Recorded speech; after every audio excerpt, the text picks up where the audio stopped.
Pak Prabowo, sebenarnya tidak ada yang membenci Bapak. Kita hanya membenci imajinasi terhadap Indonesia yang harus hancur karena apa yang Bapak lakukan. Atau mungkin juga Bapak tidak sadar sedang lakukan. Bapak, saya kira harus rendah hati untuk belajar. Bapak harus rendah hati untuk sadar bahwa Bapak ini sebelumnya bukan orang yang lahir dari proses meritokrasi yang jelas. Bapak tiba-tiba lahir sudah di dalam kasur emas.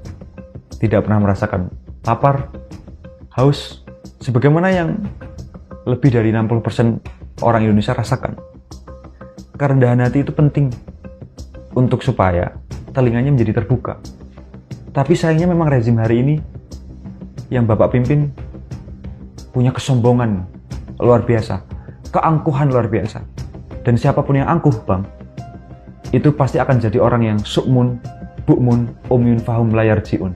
Dia akan jadi orang yang tuli, bisu, buta. Saya terus terang, Bang, sudah berada di fase yang putus asa pada pemerintah Indonesia. Karena rasanya seluruh kanal yang ada tidak bisa menjawab persoalan rakyat. Mereka hanya sekumpulan makhluk yang mengaku manusia, tapi tidak punya rasa kemanusiaan. Di saat rakyat kita lapar, rakyat kita bodoh, rakyat kita tidak mampu mengakses fasilitas kesehatan, justru mereka sedang sibuk berpikir tentang siapa cawapres di 2029.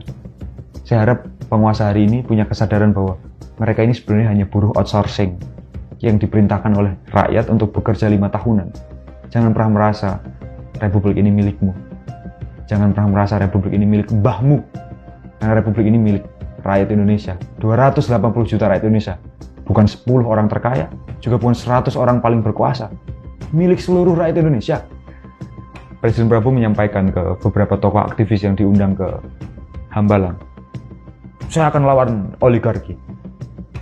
Tapi seminggu kemudian oligarki itu justru dijamu di rumahnya. Ini orang nggak bisa dipercaya, Bang. Apa yang dikatakan bukan apa yang dilakukan. Kita tahu bagaimana cara mudah untuk melawan oligarki. Berpihaklah ke rakyat. Buatlah undang-undang tentang pembatasan kekuasaan terhadap sumber daya alam, terhadap bisnis, sehingga oligarki tidak mampu lebih mengguritakan bisnisnya dan mematikan kemungkinan rakyat untuk menjadi sejahtera. Presiden Prabowo masih punya waktu 3,5 tahun. Syukur kalau beliau sehat sampai 2029 dan panjang usia. Tapi Pak Presiden sebagai orang yang sudah sepuh, saya harap panjenengan punya kesadaran bahwa tidak ada lagi yang panjenengan harapkan selain nama baik yang harus ditinggalkan. Gimana cara meninggalkan nama baik itu? Berpihaklah ke rakyat, dengarlah suara rakyat, lihatlah rakyat, di rakyat itu sendiri, tataplah mata mereka. Jangan hanya menatap data-data yang dikirimkan oleh bawahan Anda, yang tentu itu sudah dimanipulasi sehingga Bapak senang.